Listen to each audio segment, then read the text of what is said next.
Well, all right.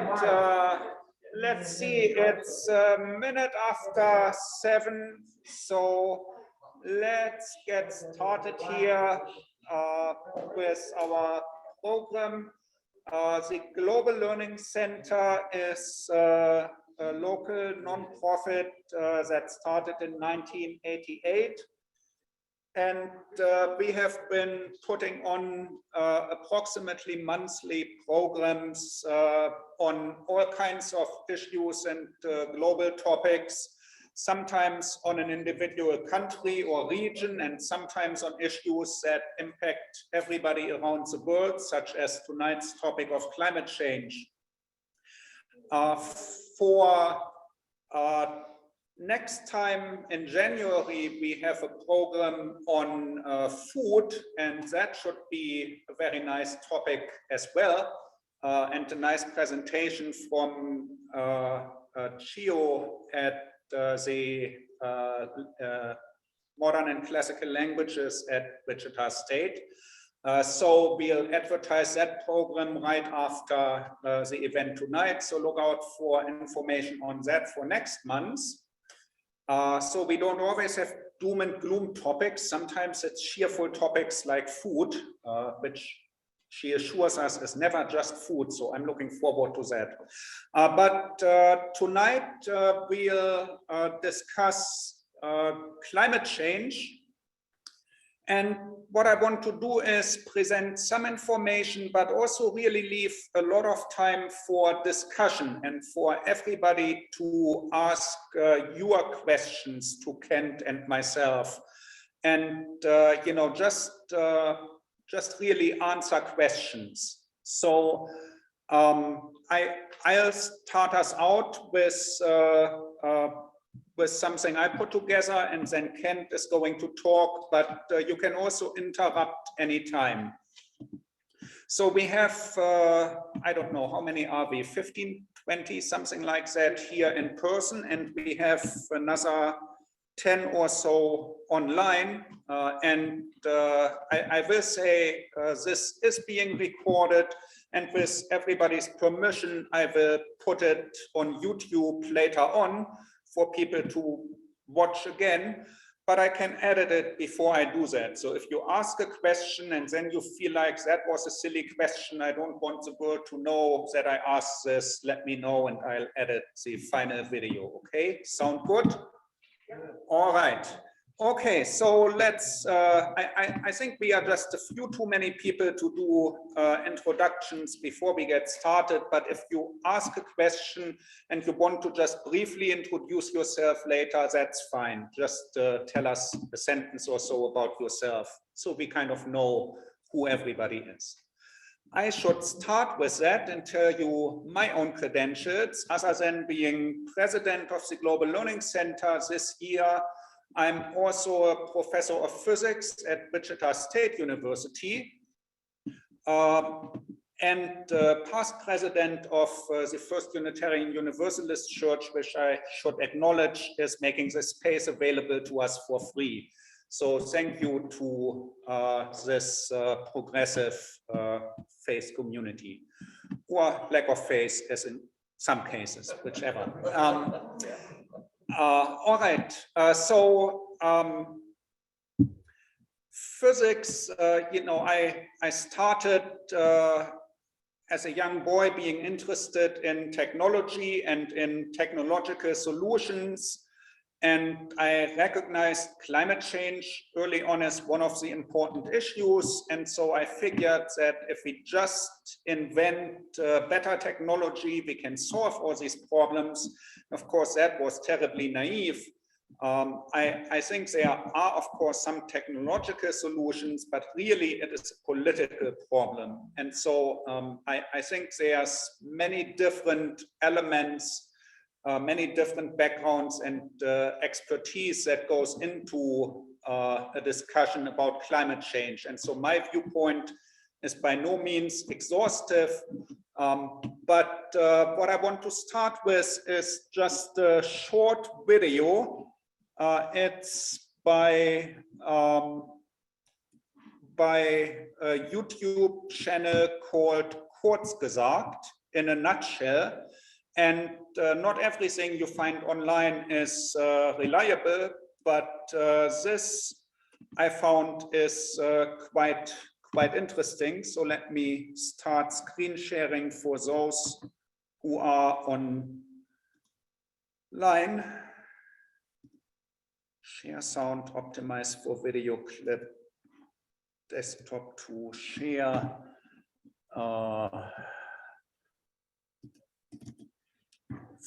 Full screen this. Food is arguably the best thing about being alive. No other bodily pleasure is enjoyed multiple times every day and never gets old. It's an expression of culture, our parents' love, and a means of celebration or comfort. That's why it hits a special nerve when we're told we should change what and how we eat to fight rapid climate change. One of the most delicious foods, meat, gets the worst press. It doesn't help that the topic is really hard to properly research yourself and that debates get emotional quickly. But clearly, science can give us an answer. The reality is, well, it's complicated. Let's take a look at 3 climate arguments against meat that are used a lot and see what happens.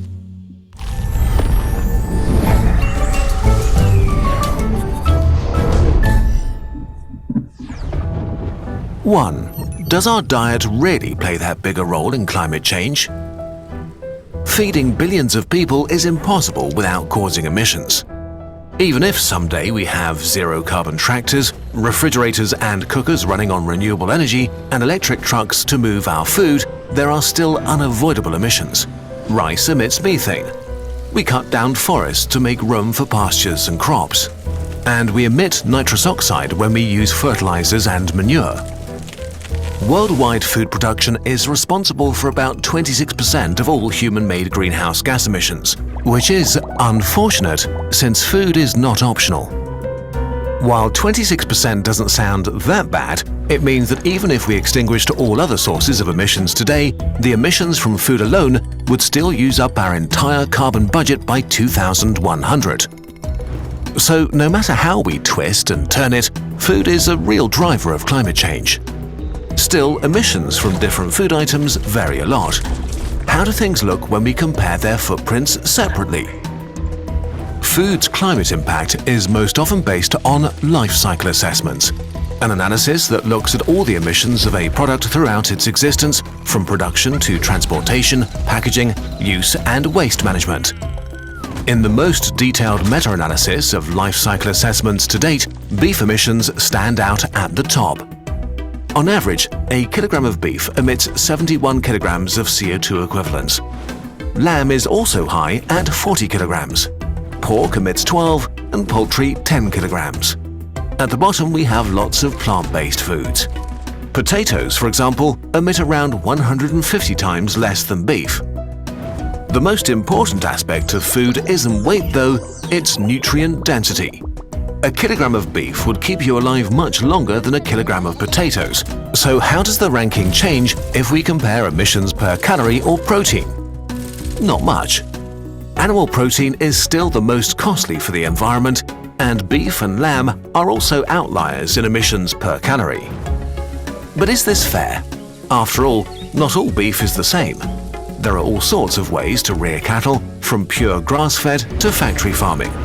The worst beef comes in at 105 kilograms of emissions per 100 grams of protein, the best at only 9, a 10-fold difference. In contrast, most other foods, especially plant-based, have a much narrower spectrum. Still, the best beef is worse than the worst plant. Okay, but this seems promising. Can we buy the right beef and lower our emissions? Maybe by buying locally produced beef to minimize our footprint? 2.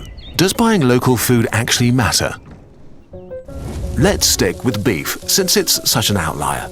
By buying locally, you are trying to avoid emissions from transportation and packaging. But it turns out these only account for 0.5 to 2% of beef's total emissions. Actually, transport and packaging combined are only about 11% of all food emissions. Nearly all food transport emissions are produced over the last few miles, the regional travel on the road supplying the markets and shops in your area. International food transport happens mostly on freight ships, which are insanely efficient.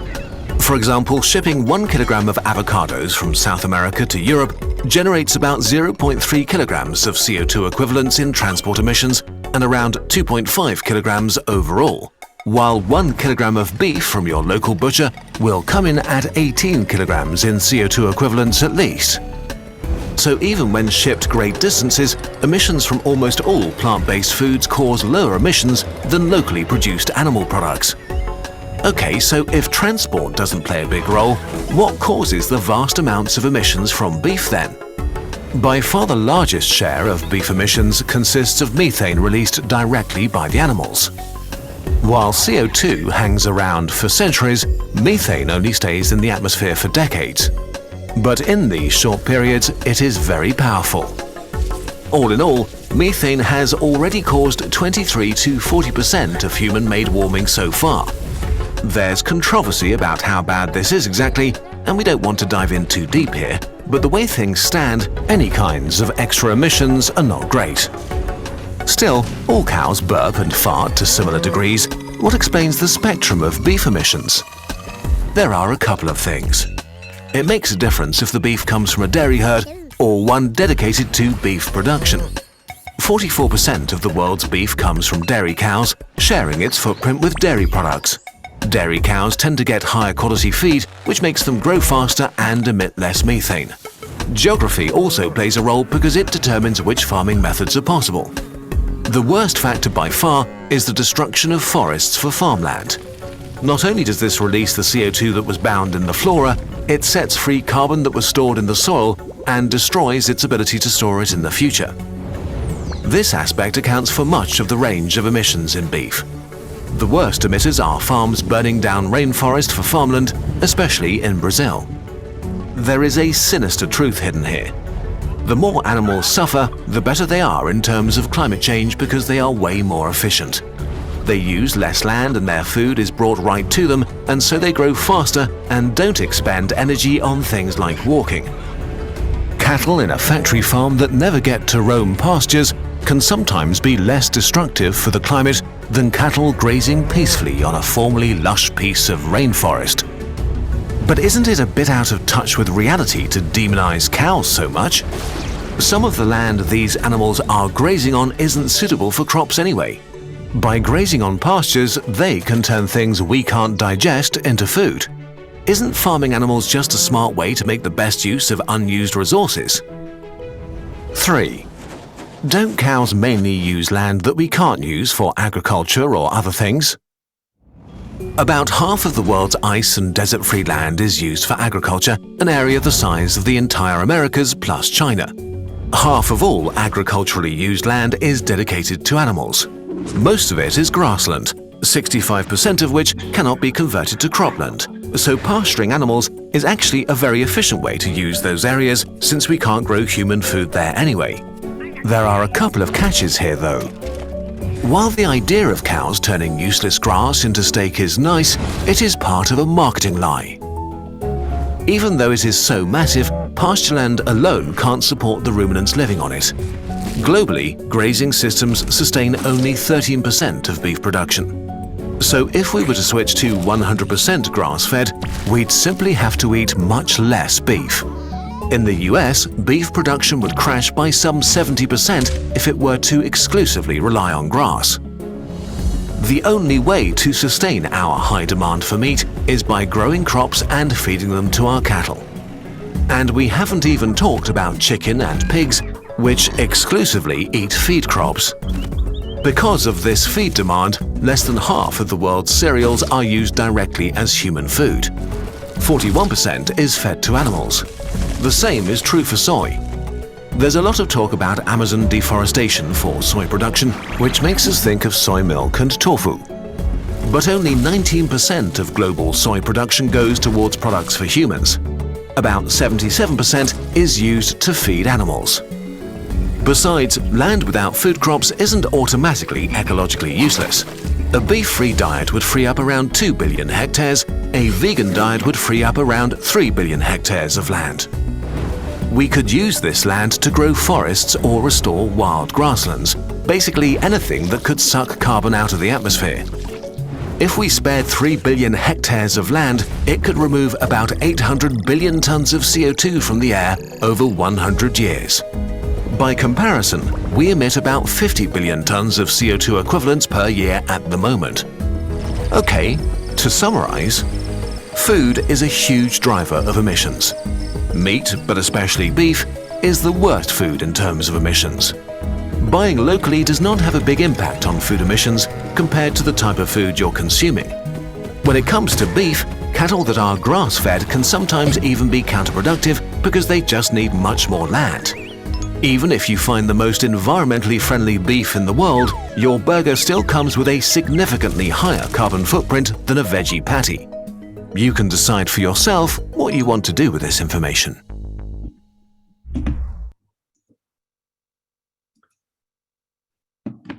All right, well, that was a lot of information in a very short time, and I don't usually like to show videos during these presentations, but I couldn't have done half as good a job at presenting all this information as this video has done. There were also references listed in the video at various points, so you can go back and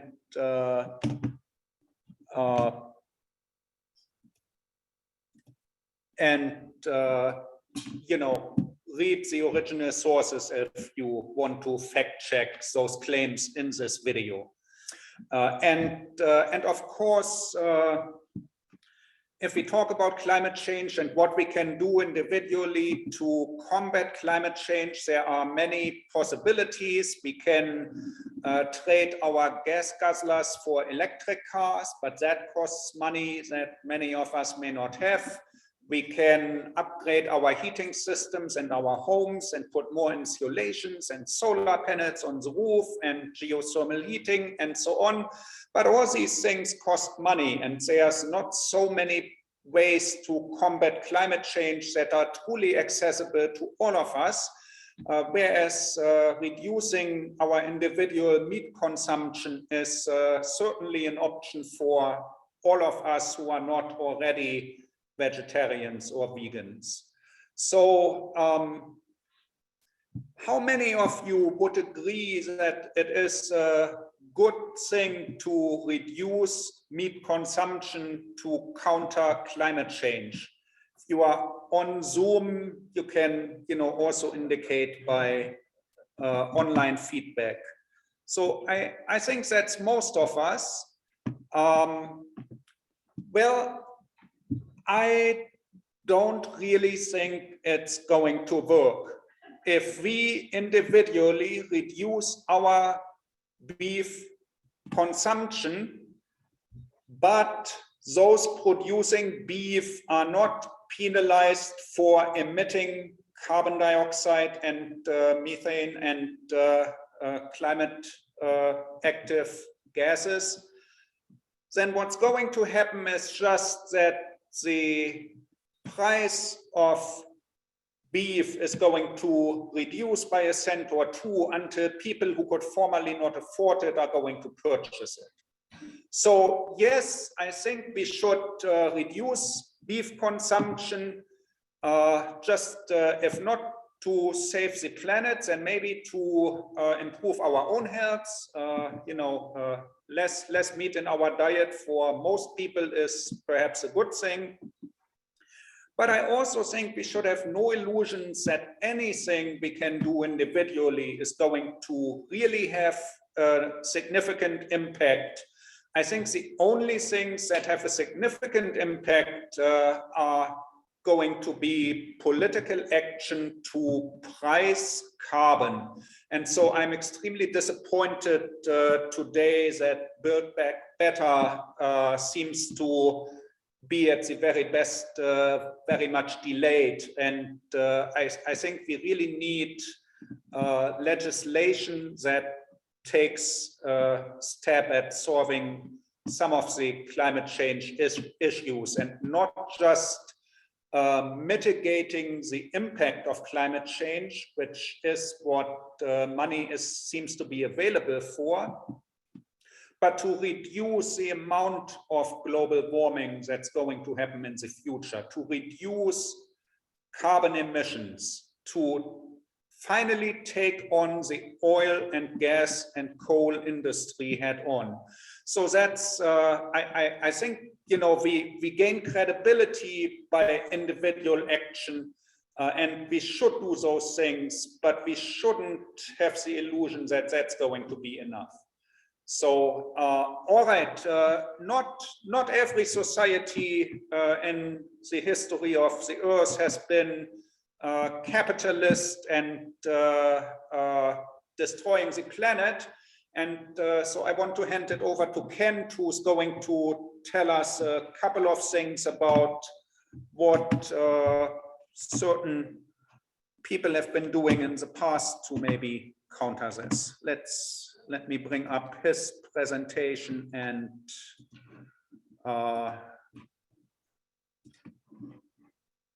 share the screen again.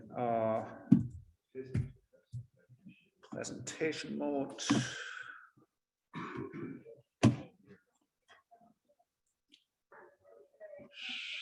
Share. All right, with that, Kent, welcome, and please introduce yourself briefly as well. Yes, hi, thank you. I'm Kent Rowe, and I appreciate the opportunity to speak here with Holger and to you all in video land. That seems kind of strange from the Native American culture. I'm a retired professor for the United States Air Force. I taught graduate, undergraduate pilot training, but I also have a background in my family of Native American heritage. We go back as written history. We were literate Cherokees in the time prior to the Great Removal. But we were actually removed from the Carolinas to Tennessee, and to from there join the Chickasaw Nation, to be further removed to Texas, whereas the Chickasaws were removed to Oklahoma, and then we were also then removed from Texas to southern Oklahoma near Sulphur. So I'll start this out with Amichili Ayakolha Ichincho Ilisha Poka Incholi Yakni Inchiga Homak Nita Nani Hatak Moma Hijinile. Hail to you brave warriors, the earth, the hummingbirds, the bears, the fish, two-leggeds. Thank you. Thank you for your efforts to hear us. Thank you for the efforts to do the things that need to be done for not just yourselves, but for the animals out there. This first slide shows an ad from 1910 that was posted. Indian land for sale. Of the 368 treaties out of 500, 368 were completely dishonored. And not just dishonored, but it led to the murder and extirpation of entire populations that had inhabited those places for tens of thousands of years. And I guess I could say for this first slide that Ho Anchapa, Ho Nanishti Ahashta, Nanishti Mata Hatak Inashpak Hiya. They buy from courthouse, lawyer, and judge. And that's what it led to the sale of the Indian land. Click, page up. Okay. Okay. But there's a new girl in town. And thanks to President Biden's appointee, Deb Hanna, our new Secretary of Interior. She is Navajo from New Mexico and has made some strides into restoring and making not what we'd call concessions or reparations, but just to give back to the planet, to give back to us. what we really need to do. Deb Hanna, she's done some tremendous things already, like restoring historical monuments like Staircase Escalante, Bears Ears, and other monuments out there. So prairies of the United States, here it is. This is kind of the crux of my message here. As you can see, in the middle of the country, right here in Kansas, we're the breadbasket. We are the generator of oxygen and sequestration of carbon.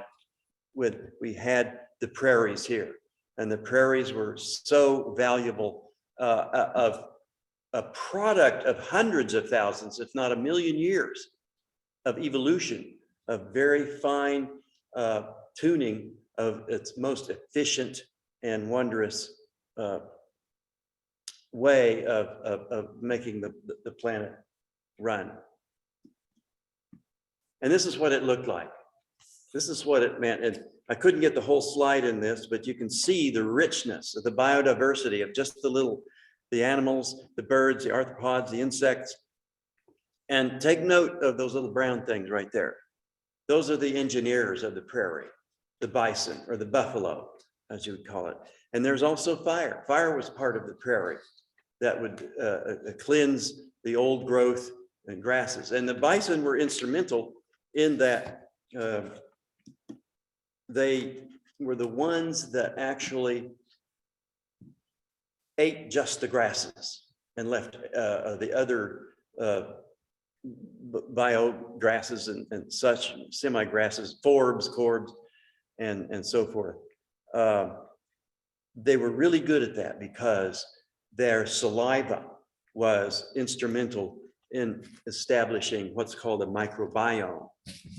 And that microbiome in the mycorrhizal under the soil was essential for healthy growth.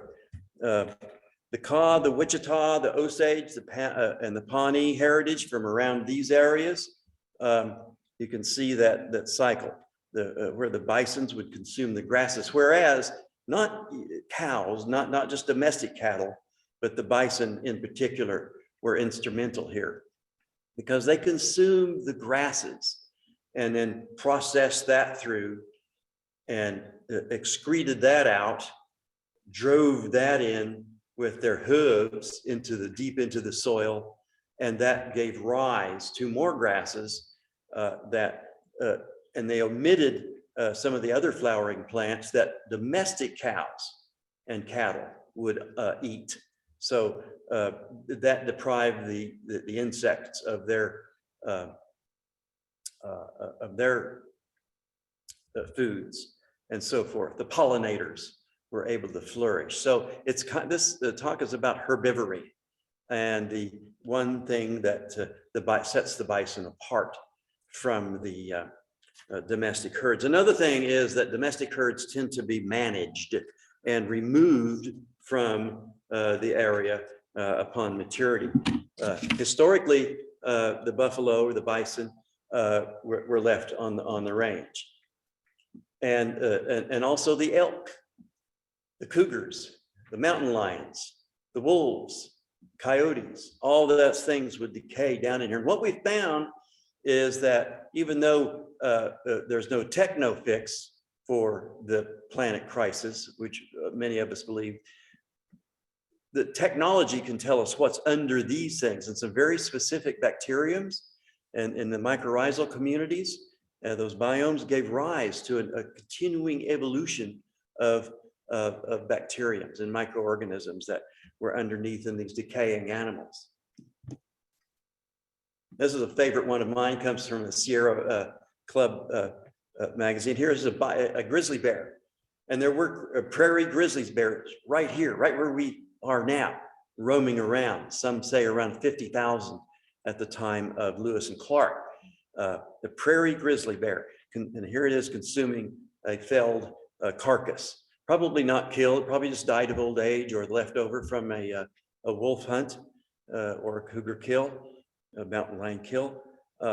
And they too deposited that specific microbiome into the soil that gave rise to these wonderful diversity of plants. And this is what we found. A lot of research going on right now at Yellowstone. You can see all just the mammals that were present and we're pocketed in right now that are not present here on the plains anymore, typically.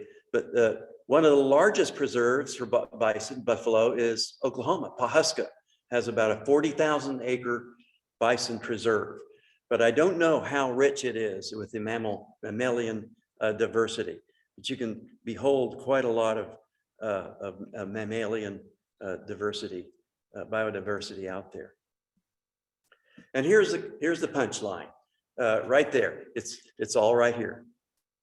See these grasses here, and if anybody's been to the Great Plains Nature Center, yeah, you can see this. They have a wonderful display of the grasses, but underneath they have in glass.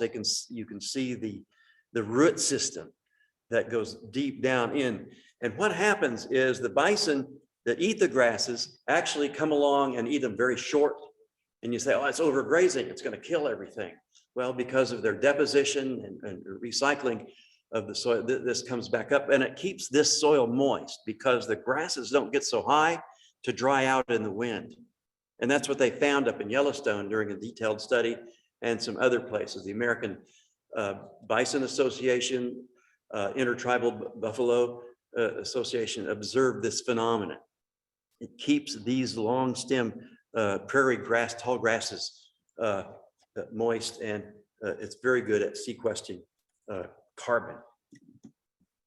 And there's kind of an illustration of the role of the mycorrhizal symbiosis in trees and abiotic stress tolerance, and being able to withdraw nutrients from the soil and keep that moisture intact in those root cultures. And able to do these wonderful things.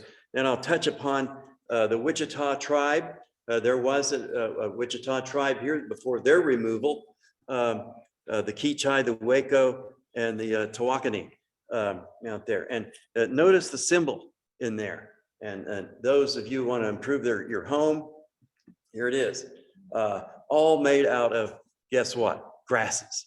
And I'm not sure in this photograph that they probably use some vines that grow naturally in woodlands, creek areas, down low, and where escaped fires, because this was just a plain out here, except for waterways where the fires would come through and eliminate the trees and so forth. So they probably use some vines in real life. And the door too, there it looks like made out of bark or flat wood or something that they could peel away or burn away and make a pretty stout door.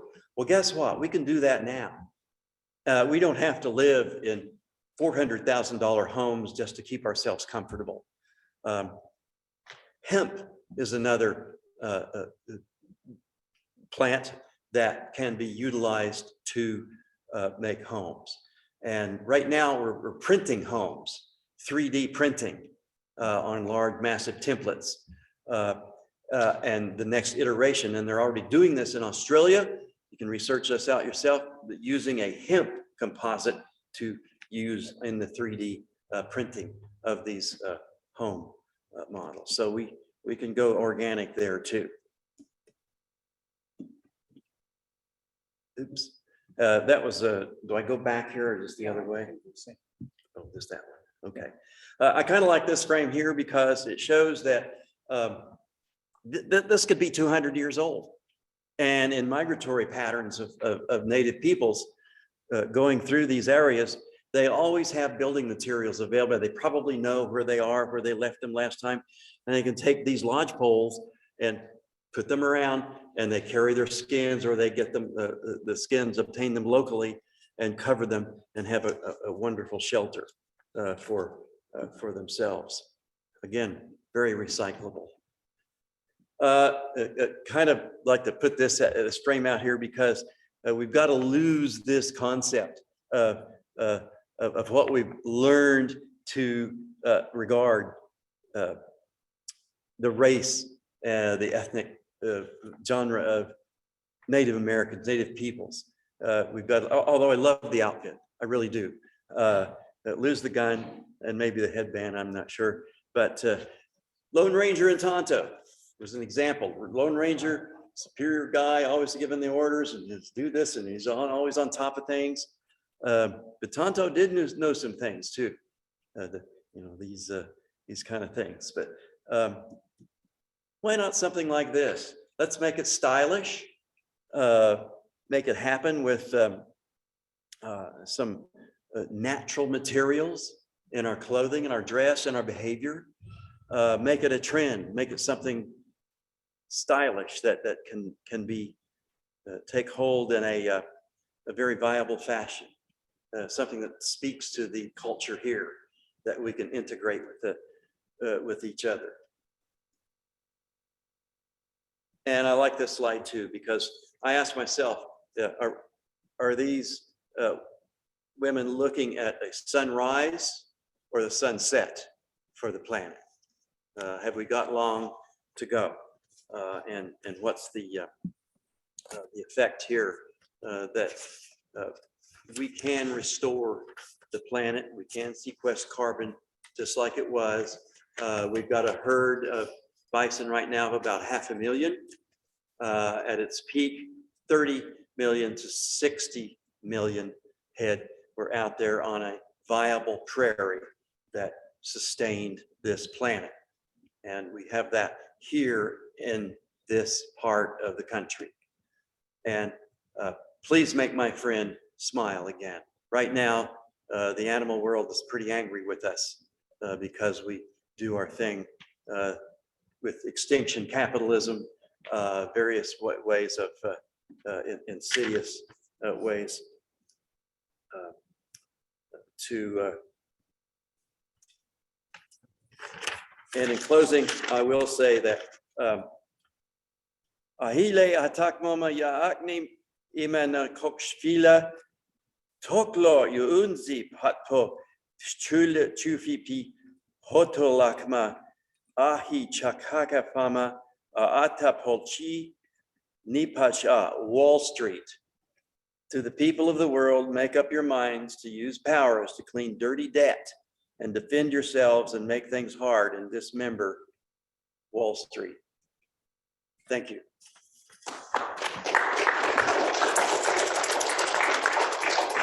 So, all right, that was very interesting, inspiring. I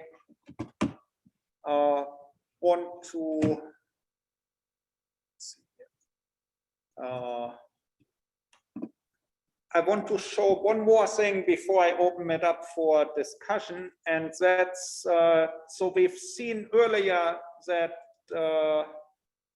that food production accounts for about 26% of global emissions.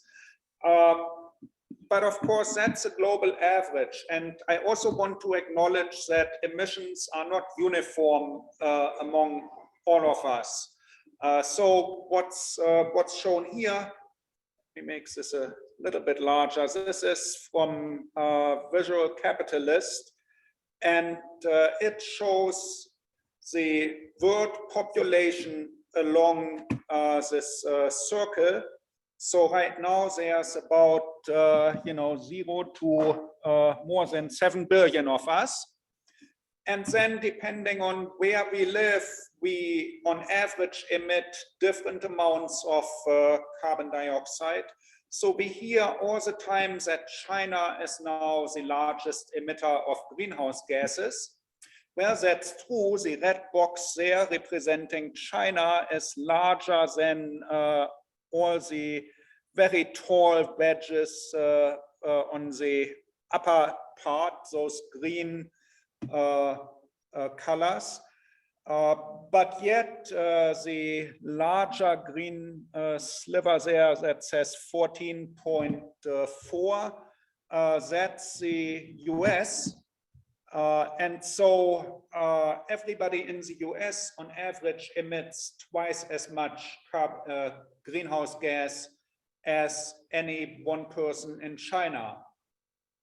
But of course, there are a lot more Chinese than there are Americans. And so, yes, the red area is larger, but I think we should look at both how many people there are and the per capita emissions. So both of these numbers are important. And oftentimes in discussions, only one or the other is quoted. There are, of course, other factors that are not captured here. If something is produced in China, but then shipped to the US and consumed here, do the production emissions count for the Chinese worker, who after all makes a salary from producing that, or do they count for the US consumer who benefits from that product? You know, these numbers always have some degree of uncertainty, but I think it represents basically the true story in some approx as true as you can ever get with these kind of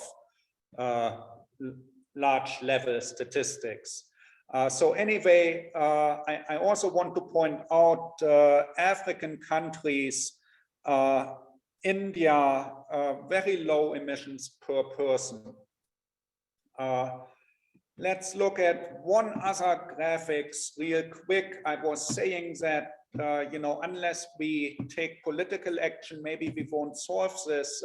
I find an interesting correlation between carbon emissions, and here is another map, also visual capitalist, global happiness levels. You can always argue with how you even measure happiness and so on. But basically, if you compare what's on the other map and what's on this map, you see essentially that people who emit more carbon dioxide or more greenhouse gases, it correlates to a lifestyle that gives you more opportunities, gives you personal transportation, gives you food security and so on. And so a lot of happiness does unfortunately derive from destroying the climate, at least in some average level. Again, individual mileage may vary. I become personally very depressed if I undertake endeavors that emit a lot of greenhouse gases. But on a global average, you know, this is also important data. And I think we have to factor into any solution the social justice issues of many kinds. How are we going to allow those who have not developed their economies, their industries yet to develop without destroying the planet? How do we factor in the fact that many of the Western countries have lived way above their means, and what responsibility follows from that? So anyway, just two more little pieces of data we can consider, and with that I want to open it up for discussion and see what questions you all may have. And so that's both everybody here in person as well as those of you who are online. I think you can unmute yourself and talk, and we will hear you, but if that doesn't work, you can also use the Zoom chat feature, and I'll see it here. So, all right. Any questions anybody has? I couldn't see it so clearly. What was that white strip running from Namibia up through Congo and Sudan representing? You are talking about one of the maps? That's the map that was just on. The one with the happiness? The happiness, yes. The happiness. I'm sorry, I just closed it and I'm not really sure. about that particular feature. That's what I was It- thinking. Yeah. Otherwise, wars. Okay, so the question was about the feature in that map that I showed, but I wasn't certain about it. All right. Yeah, Jennifer. That wasn't so much a question, but it's something I remembered from before, and then you brought it up. It's like we export our pollution. So we say that China is producing this much pollution, but at the same time, they're making a lot of products for us and other countries around the world. So how is that even measured? Yeah, so the comment is on how do you measure in an objective way pollution and assign it to the correct, source of that pollution. And another example is the coal-fired power plant that was being planned for construction in western Kansas would have basically provided electricity to Colorado, not to Kansas, because there was just not as much need. And so those in favor of that particular power plant would talk about exporting electricity, and this is good for the Kansas economy, whereas those of us opposed to it would reframe the discussion and say, this is really importing pollution from Colorado and we shouldn't do it. And for various reasons, fortunately, that one didn't happen ultimately, but of course, that's just one example. There's a comment online for Kent. Lucy says, you didn't mention the riparian renewal necessary to support the prairies. Would it help to ban plastic bags and other single-use plastic that can destroy the waterways?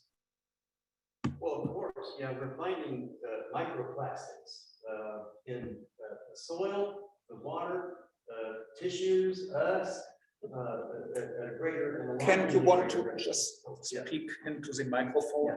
Yeah, sorry. Microplastics are a real concern. And how do we glean that out of the environment, out of us, out of the tissues? That presents a real problem. The lifespan of these plastics is very much elongated, much more so than the natural fibers. That's why I'm trying to present to you our choice of materials that we use that is devoid of the polymers and the processes. And we're wearing oil, we eat oil, we swim in it.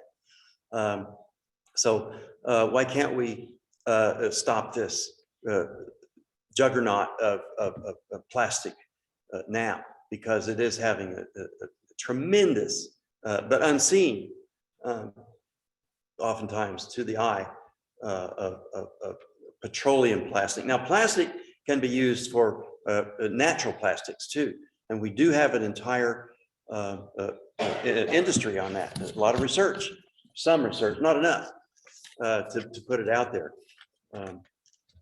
Give you an example. We were at a train stop. Train came through Wichita, as they often do, coming from the west to the east. It had 10 locomotives pulling containers, and those containers, I know, were just full of plastics, plastic made overseas, brought here to be discarded and to escape into the environment over time. So we have the materials right now to utilize now. That's why I'm trying to emphasize the style, the culture, the embrace that you can do to yourselves, and get people interested, get kids interested in handling something other than plastic in their hands and they put it in their mouths and so forth. What about wood and toys? What about anything natural? Right? Does it all have to be synthetic? Ask yourselves that. All right.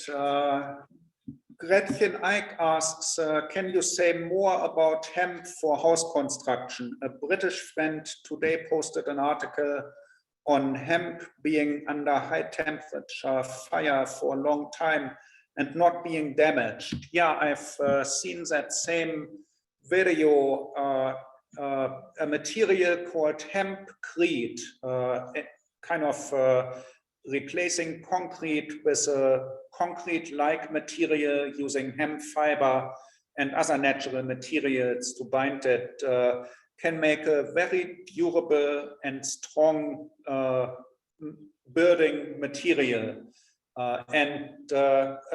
You know, when you hear hemp fiber, maybe you think of a wooden treehouse or, you know, other organic matter that is nice for child's play, but isn't really a serious contender for a building material for a house that should not biodegrade in, you know, 5 years or so, right? Your house you want to keep around a bit longer. And so, yes, those processes exist. So that's, hemp can make a strong, physically strong material that is also has good thermal insulation properties and is long lasting. So it's, of course, hemp has been used for things like car seats and the upholstery in some cars, you know, t-shirts and such things, but we should really use it a lot more. Lucy adds to that in a chat message, hemp, corn, and cactus are 3 of the plants currently being used to manufacture biodegradable plastics. And cactus reminds me of another news I've read recently. There's a startup that makes leather-like material from cactus. You know, anything from shoes to handbags to whatever other products are commonly made out of leather, there's a substitute for that as well. So there are certainly new ideas and sometimes actually very old ideas that are being rediscovered, and there are alternatives to you know, both these, certainly the single-use plastics that's flooding our environment, but also the plastic products that admittedly are very convenient. A lot of medical devices or you know, food, you know, there's a lot of plastic used in processes where we can't easily get rid of it overnight to all of our benefit, and yet even in those areas, other polymers can be utilized to make those devices. You know, we all are vaccinated once and again and then boosted. Those syringes are single-use plastic that, you know, right now we just really don't have an alternative to, but we can develop that alternative. So. What was the second material over? You mentioned hemp and cactus. What was the middle? Hemp, corn, and cactus. Okay. Yeah, just simple corn. Right. And I read peanuts. There are some pilot studies going on using peanut polymer, if you will, to make plastic, just as we make everything else out. Right. We're good. So Leslie Page is adding that peanuts should be added to that list of source materials. And I think that's, you know, when we say hemp, we certainly don't mean hemp to the exclusion of any other solution. When you say peanuts, you don't mean peanuts to the exclusion of any other solution. There are certain areas where peanuts grow very well and other areas where they don't. Turns out hemp really is a rather versatile plant that grows in most places, but of course not all places either.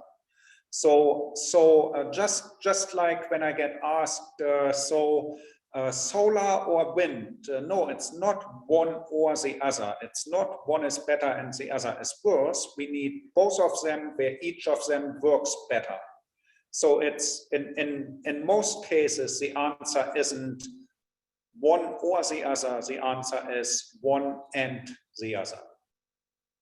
So, yeah. There's bamboo, I mean, they use a lot, you're starting to see it a lot in the health food stores, but unfortunately, it's from China, so it's shipped in. I go to the, I'm like, shit, toilet paper, they came from China, that's a long way for it to come.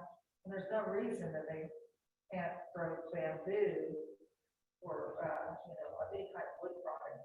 And bamboo can be grown domestically. Yes, It is a horrible. You gotta be careful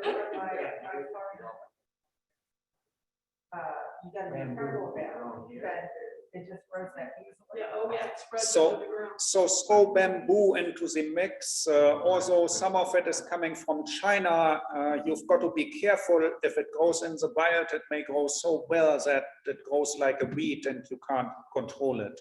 Yep. So yeah, there are again many different natural fibers and different plants that thrive in different conditions. Direct sunlight versus shade. pH of the soil, other factors, and anyway, yeah. So, all right, other questions? Not really a question, more just a statement. I agree with what your original point was. This is 100% political problem. Because right now, in the agricultural markets, the unverified carbon credits per ton of CO2 are trading for around $10 a ton of carbon. That's not near enough to get farmers to switch their practices to do that. And that cost only equates to about 10 cents per pound more for beef. So until we have a carbon credit, a carbon tax, that's the only way out of this. It has to be to where there's incentives for people to change their practices, and that aligns with the damage that's being done by all the CO2. But I agree, it's 100% political problem.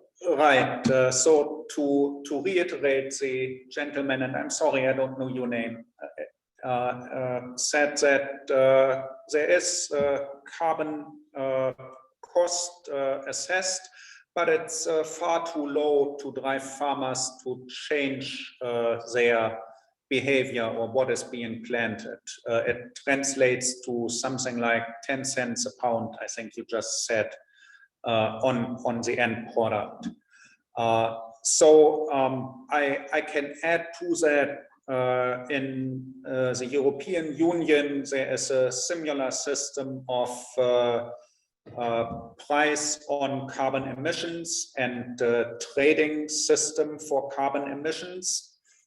And in principle, economists might argue that this is a useful way to channel money to where it has the biggest impact, instead of a company that already doesn't emit a whole lot of carbon,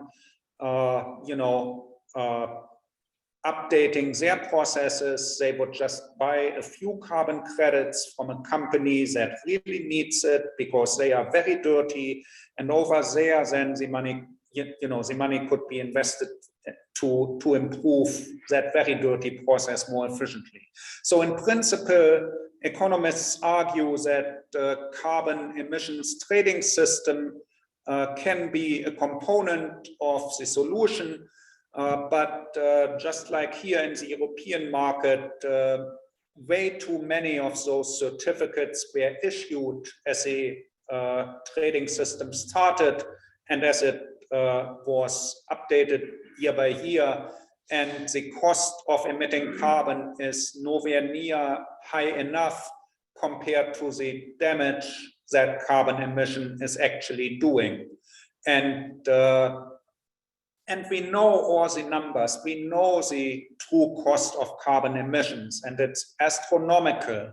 but it is, you know, long-term respiratory issues and you know, health impacts are just hard to see directly, and so they are hard to gain political capital out of.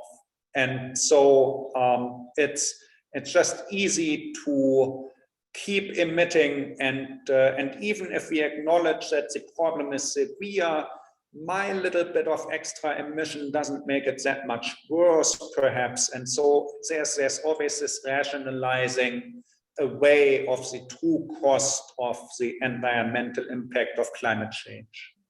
So that's, I think, what we need to overcome with really education and information.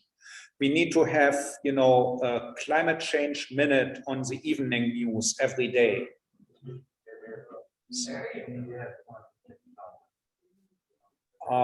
Let's see, there's Gretchen Eick is adding, in your opinion, are fossil fuel companies taking seriously the environmental mandate to convert their operations to low carbon energy sources? What is involved in that conversion, and how soon could they make this transition? Well, that shouldn't take more than a minute to answer then.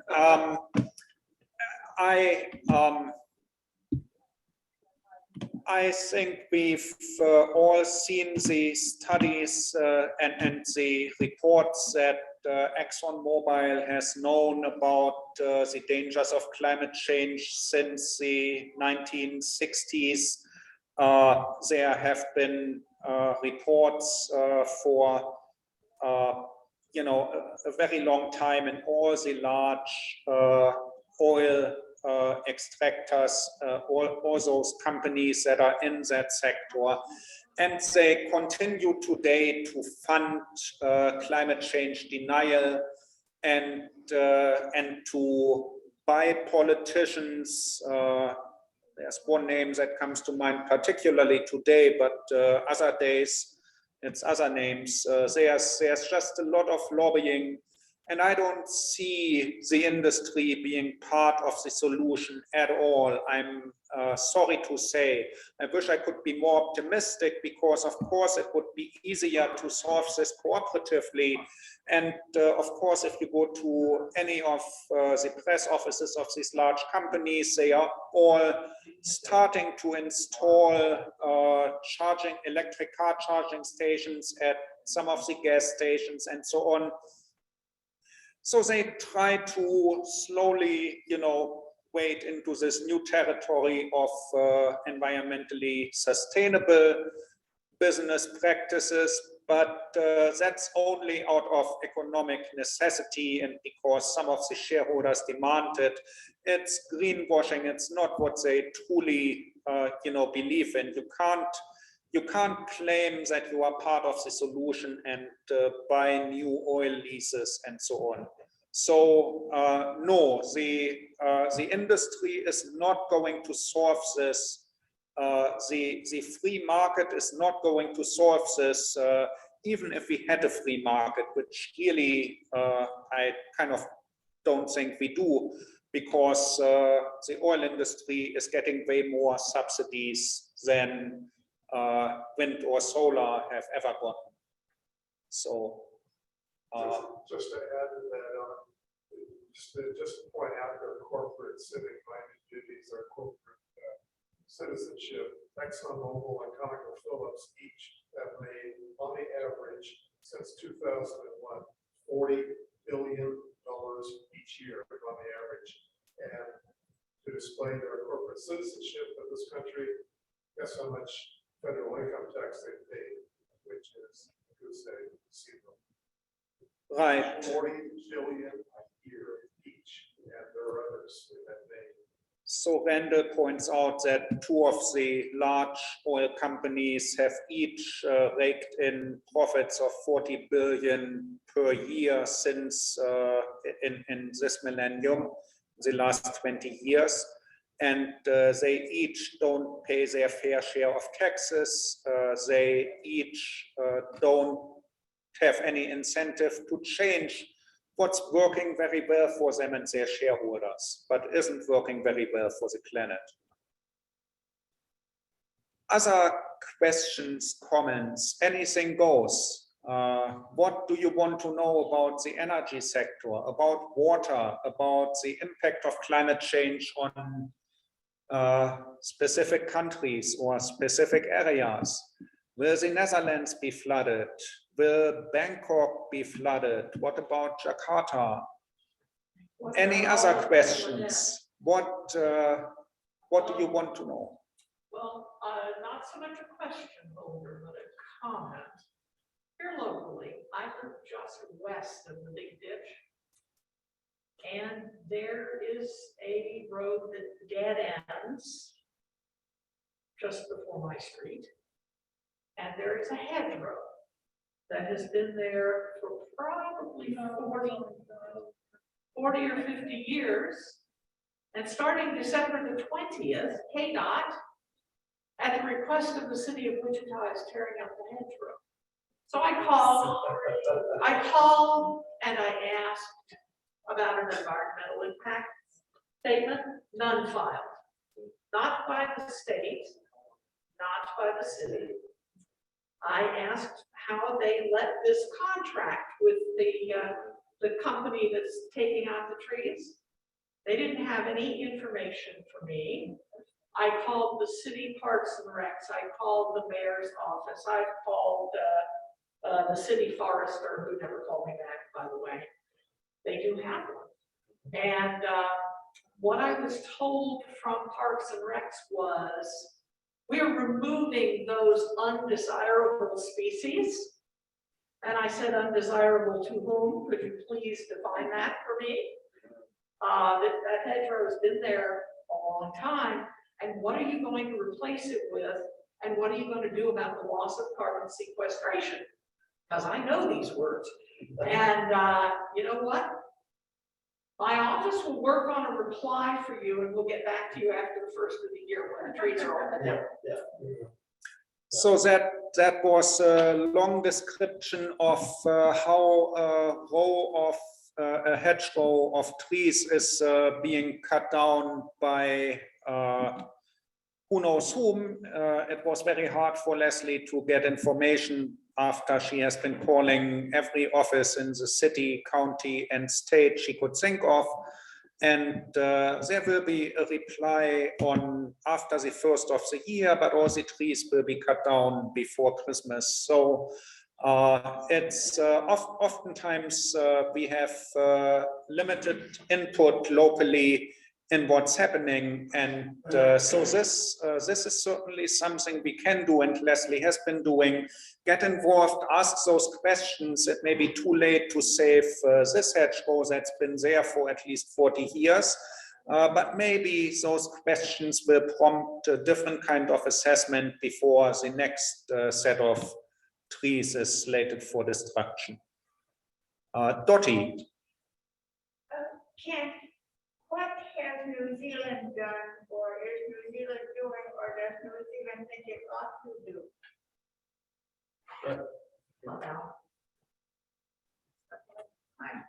Thank you. What is New Zealand doing, and what have they been doing? They're committed to 100% zero carbon or carbon negative by as fast as possible. Let's put it that way. And they mean that because they're a very resilient country. It's an island, 2 islands actually, that has a very proactive government and a very active Green Party, which I follow closely. I'm on webinars with them and able to interact with them. So it's a very ambitious program. It takes on agriculture, transportation. Energy now, I remember there was years ago, hydro something or other. Yeah, hydroelectric in the south part of the South Island, which is People were worried about their destroying water flow. the Manipuri Power Complex. It was built initially to run an aluminum smelter, or I'm sorry, aluminum smelter. They burn any coal at all. No, that's done. Yeah, coal is out and they no longer utilize it. But they also have a very ambitious conservation program in that you do not run hot water heaters at night while you're typically asleep. Now, there are workers who work at night who want hot water at certain times of the day. They can obtain that. But they put that out on the line that drops a phase, I think, on the line. Yeah. Yeah, we have a timer on we have an electric hot water heater, but we have a timer on it, 2 of them actually, from one each house. So we limit that output, and electricity is very. Yeah. Well, we should adopt some of their models, especially with the Maori. The Maori people, the original people who came to New Zealand, now have a sway. And every meeting, every officious governmental and civic organization starts out with Maori language. And I think that's an acknowledgement of that. Yes, we realize who we are and where we're at here now. Okay, yeah. Question for Ken. The little grasshopper that's in the corner, that one slide that we had, how is the grasshopper part of that whole life cycle? Well, the grasshoppers are kind of cool because even though they bloom at certain times of the year, and then sometimes they smash your windshield and they jump up on you and so forth. If you're on a electric tractor, which I have, that is somewhat annoying, and you don't yawn too long. They're out there aiming for you. Yeah, they're coming for you. The one I love to see is the Luger grasshopper, and they're these long green ones. Oh, they're just gorgeous, and I just adore them.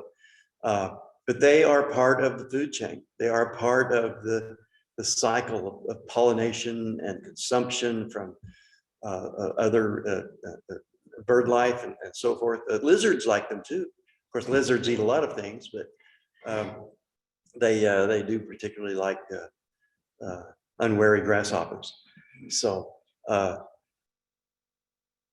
the one thing I wanted to say about the political part of carbon is that the Kansas Corporation Commission, which regulates energy and utilities and water use and such in this state, out of Topeka, we have a pretty good membership. It's 3 right now. That was appointed appointed by Governor Kelly. They cannot take in consideration the health costs of pollution in the state of Kansas. That was made years ago when the Kansas Corporation was stacked with industry shills. Those are in the rules. I don't know what it would take, probably an enactment by the state legislature. Yeah, okay. But yet that can be done. And that should, because it's costing the state millions of dollars, and not just cost, but think about the hardships of the generation after generation of these sacrifice zones of people living near pollution. Right now, Kansas City's having a problem with the chemical emissions from chemical plants and so forth. So, and that cannot be a part of the calculation of the cost. That's why the commission regulation. Yeah. It's a regulation. They have to promulgate. Yeah. To overturn that, the legislature could overturn it. Yeah. Yeah. Yeah. Or a new commission could different regulation. But I'll tell you, the people that are impacted, say in Wyandotte County, near Kansas City, northern part, Yeah. guess what they share their district with? All of the counties, it's been gerrymandered this way, all of the counties that go, except for one county next to the Colorado line out west. That's what this poor community, usually people of color, very low income, living near industries. That's why their voting voice has not been adequately heard, because it's the gerrymandering, the mass alterations of these maps. You know, Kent, you talked about indigenous people. I'd just like to say that while my district is generally used to sort of keep it evil, we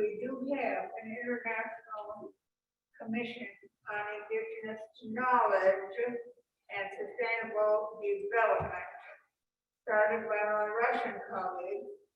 And I'm co-chair, and Jim gives all the papers on international law.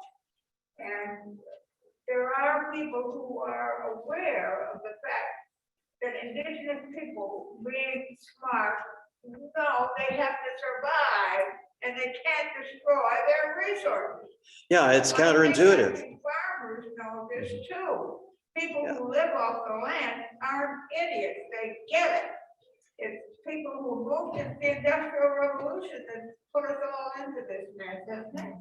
Yeah, it's just a small number of people, and it's by culture that we've adopted this monocropping way of life and indigenuity. I remember Wildcat from up in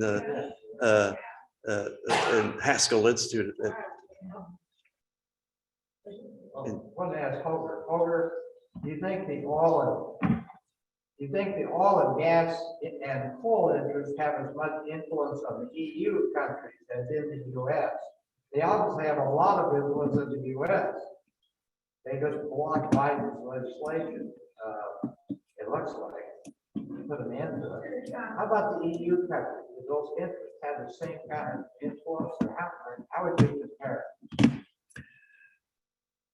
I think oil interests are powerful in Europe, but not as powerful as here. I think German politics in particular is dominated more by the car manufacturers than the oil industry. Yeah. Of course, the German Aral is comparatively small anyway. There's what used to, until very recently, be called the Royal Dutch Shell, but they were homed in a relatively small country until they just moved to Great Britain. I think they did that, by the way, because they feel that it's less likely that they get into a situation where they have to pay reparations for the damage they've done in the past when they are in Boris Johnson's country, rather than when they are in the European Union and in the countries where public opinion is overall a little bit more aware of the climate change issues, and where that's also voiced, where, for example, Fridays for Future is regularly bringing out large numbers of young and old people into the streets. And over here, there is a small part of the population that's very aware of what's going on.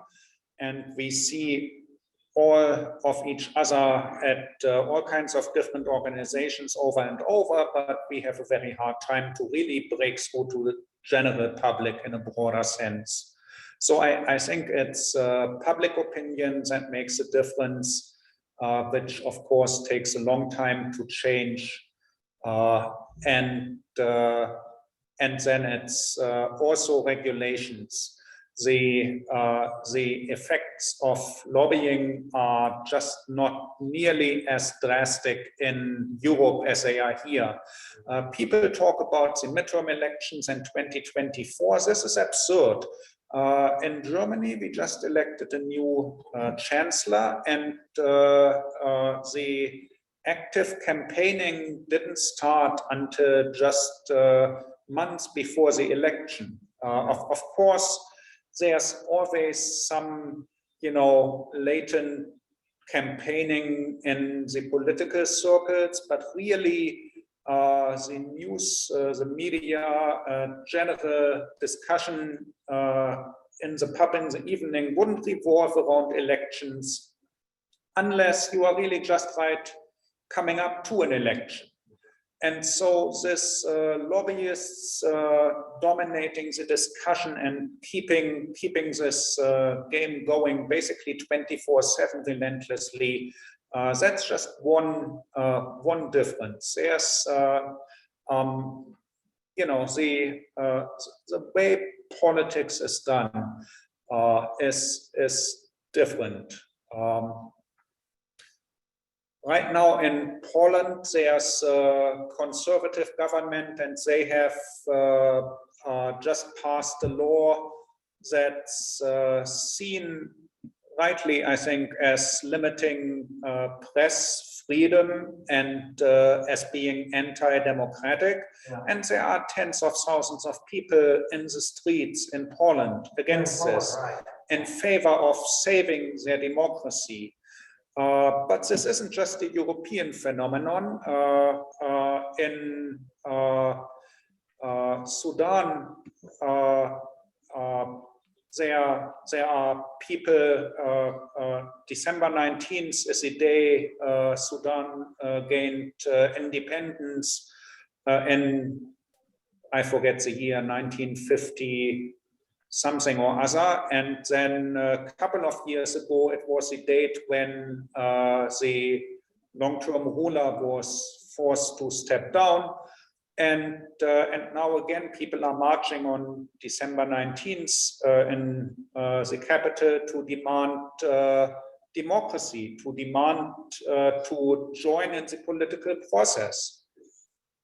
And so I think, you know, ultimately, you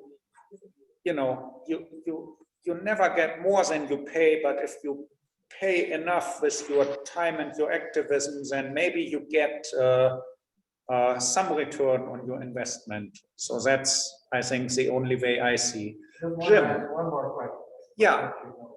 The editor of the Commonwealth magazine some months ago, said she thought that one major solution to the climate change is expansion of nuclear power plants. What do you think? Okay. Well, I was ready to let you out of here soon, but now that you, okay. Okay, so nuclear power is a part of the solution? In the US, it's been in the news repeatedly. There's these small modular reactors that Bill Gates and others invest in and that are touted as part of a solution. In Europe, there is a push right now to declare nuclear power as as part to the solution for climate change, to lump it in with the solar, wind, electricity from hydro and waves and other means.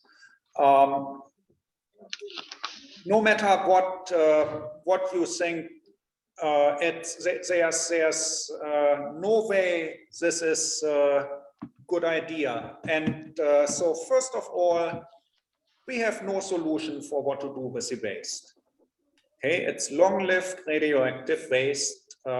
It's heavy elements. So on top of being radioactive, it also is, just heavy metals. So we try to, not have mercury spill and evaporate and breathe it in, or have other heavy metals around. And well, on top of the radiation, uranium is also just heavy metal. So it's there are all kinds of effects that we really just can't control.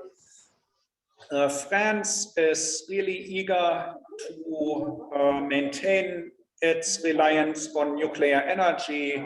Macron doesn't talk about the European pressurized reactor design much anymore. There's one of those under construction in Finland, in Olkiluoto, and I mispronounced that, sorry. But that's behind schedule and over cost by a very long time.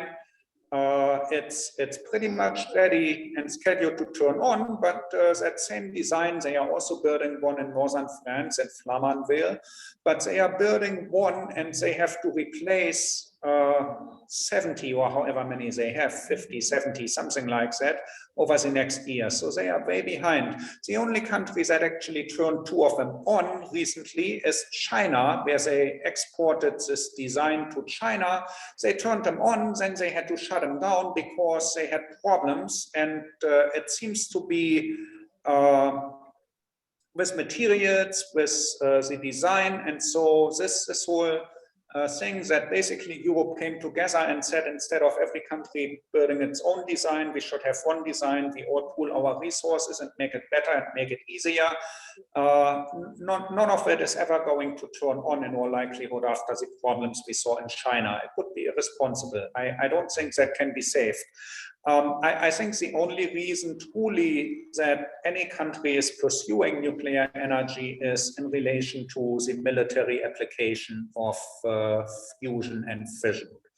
And of course, there are non-proliferation efforts, and people say that the civil use of nuclear power is distinct from the military use of atomic weapons.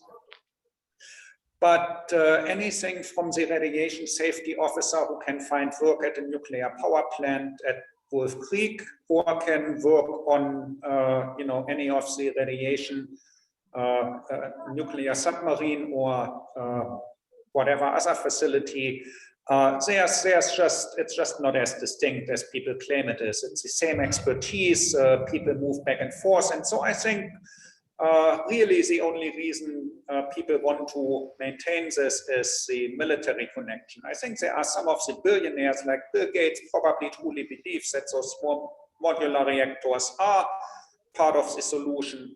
But here's another reason why I don't believe that. Aside from it's producing waste we can't handle, but maybe maybe you can rationalize somehow that the waste will be a problem we can still solve in 100 years if we are around then, and if we don't solve climate change now, we won't be around in 100 years. I don't buy that argument, but maybe that convinces somebody. Maybe you want to accept that, and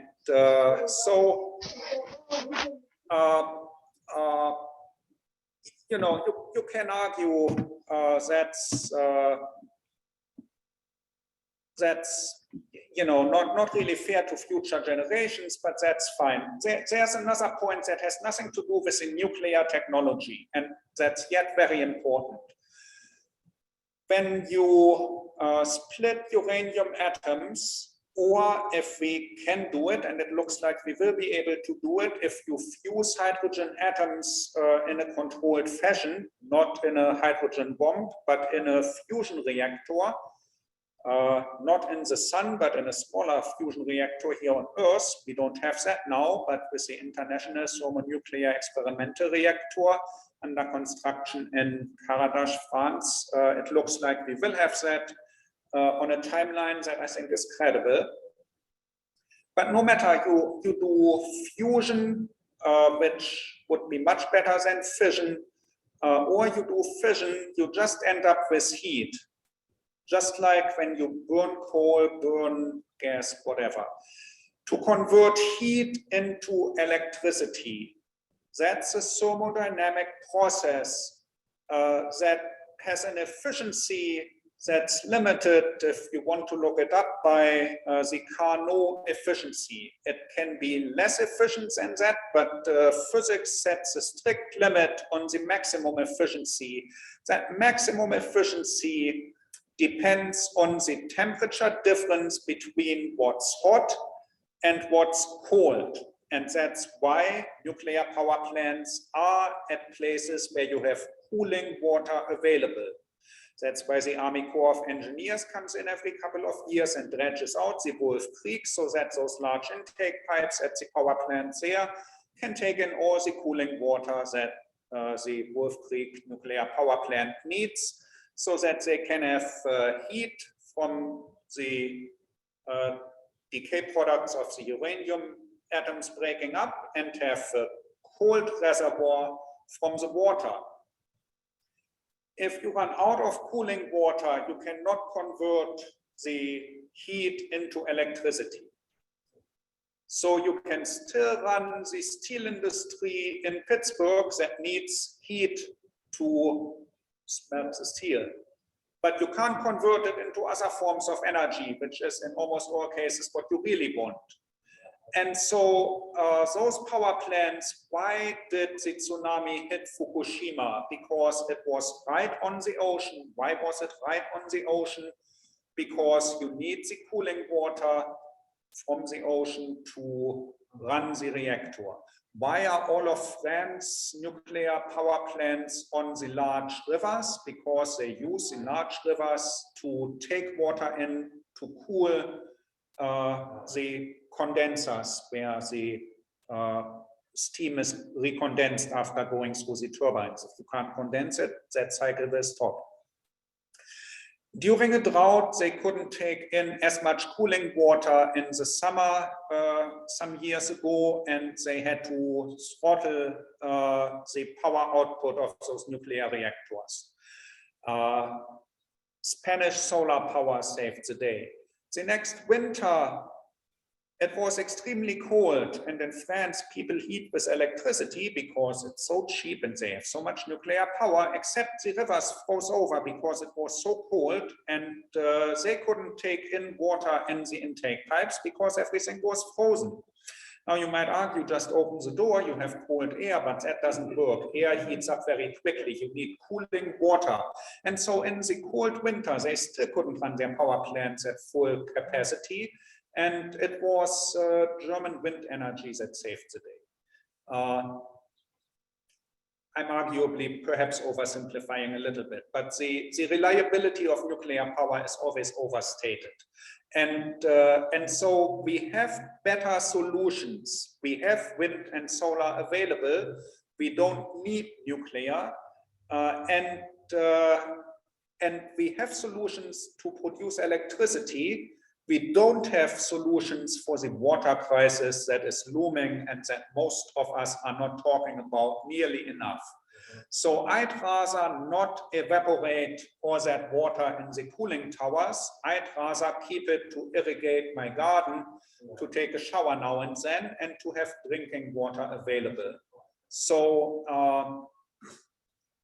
one more thing about this, and I see hands are up on Zoom. I see you, Walt. It's been a while, and other comments in the chat. But one more comment on nuclear, and it's again related to really you produce heat and need to then convert the heat into electricity. Well,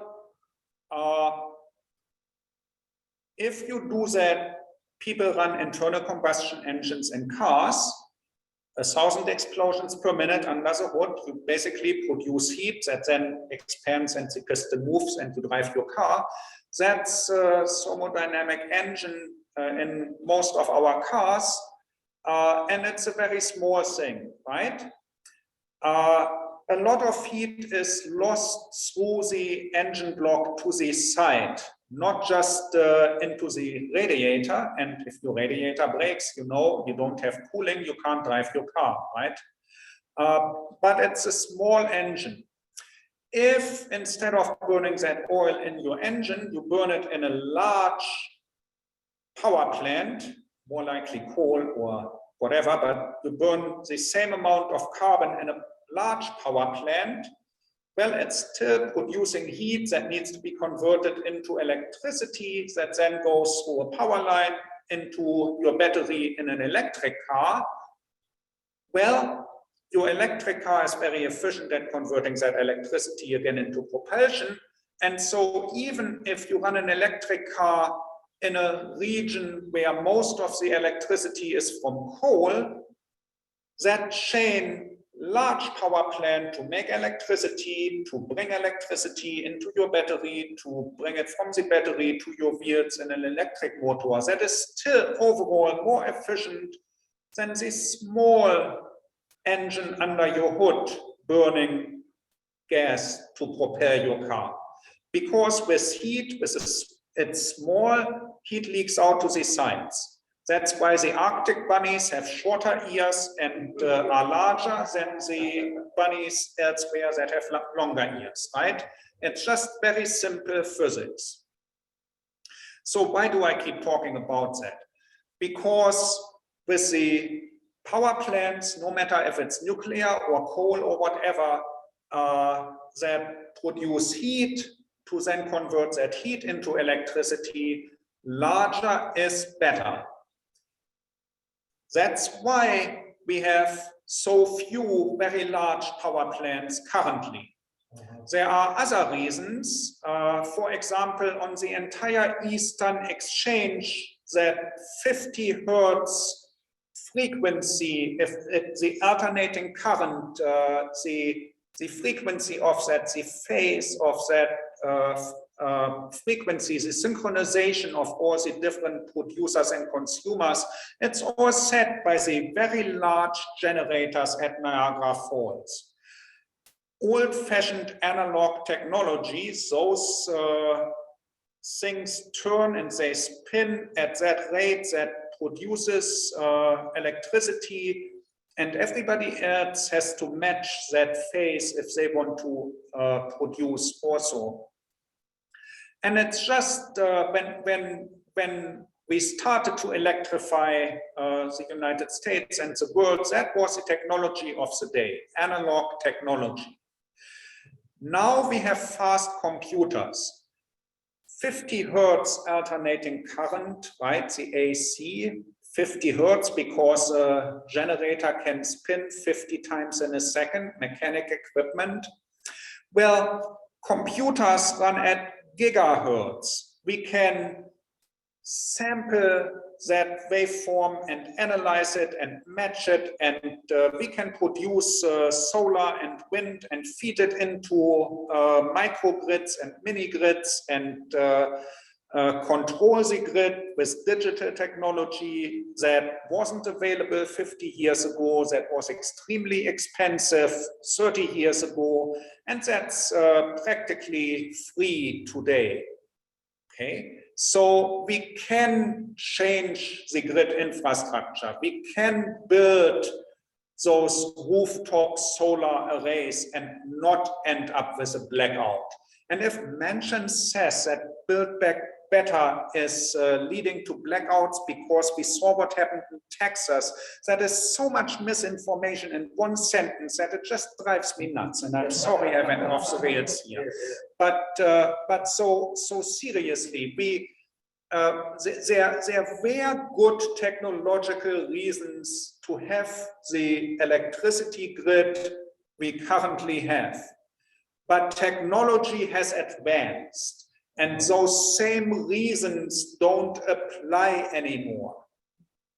So regulation needs to catch up.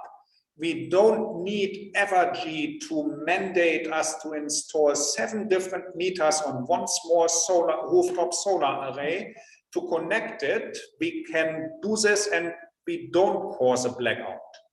So those are the policy things where we need to catch up. So a very long answer to and bringing in many different things, but really there's no good reason to keep monopolies in charge of our electric energy infrastructure. So, all right, let me, if you know, some people had to apparently leave earlier, and if you need to leave, that's fine, but I'm going to continue to go through just a couple of comments here. Let me just get to Walt, and he's been waiting very patiently. Walt, are you still there? Yeah, I'm here. All right, go ahead. You've done an excellent job. I'm very impressed with this whole discussion. It reminds me of the international conference we had, and I think, Dottie, you'll recall, in Costa Rica in 1989. We had political and religious leaders from 70 different nations come together, and we were all discussing peace and sustainable development. And then in 1992, We had the Earth Summit in Rio de Janeiro. And we discussed at that point food security, sustainable development, and so forth. So the solutions that you have discussed this evening are not new. Thankfully, we've known about it for a long time. The process is one of having the political will to make the changes. Now, what I wanted to share just simply is that there are at least 3 R's that each of us can follow. And I'm sure everybody that's on this Zoom meeting tonight already knows. We need to reduce, recycle, and reuse. If each of us do that, we get a critical mass of people around the globe doing what the indigenous people have done for thousands of years of reducing, recycling, and reusing. We have an opportunity, I think, to make a major contribution to the whole solution to the problem rather than wait for the fossil fuel industry to catch up. What do you think of that idea? Reduce, reuse, recycle. Yes, Walt was pointing out that none of the solutions we've discussed tonight are really new. Much of it was brought up at the summit in Rio de Janeiro in '92 and discussed in all kinds of conferences and so on. I think, yes, reduce, reuse, recycle, it's really an obvious approach, right? I've just talked about electricity production, and the most environmentally friendly kilowatt hour of electricity is that one that's not needed because you just reduced your consumption. You made your house more energy efficient and so on, right? The 3 R's, really there's many more than just 3. I don't know how many of you remember this song, Pete Seeger.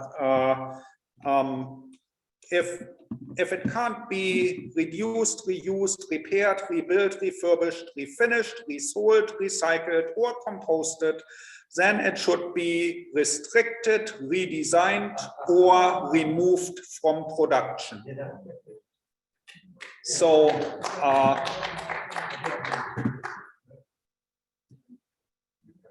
all right. Thank you for that comment, Walt. Let's see, we have a couple more. Yeah, Lucy adds refuse, right? That was one of the other R's. Yeah, the Texas deregulation is a problem with Texas. Some of these comments are now out of time. Grasshoppers, she points out, are a good source of protein. And so if you want to eat less beef, in fact, eating insects is not new to many cultures, but it is frowned upon currently in Western society for some reason. You know, some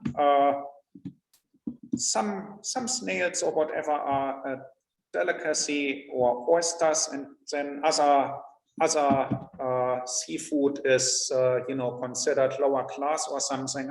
I could never figure this out. So there's really no objective reason for those preferences. I think it is really cultural, and I think we are going to probably learn to like crickets and grasshoppers and so on a lot more.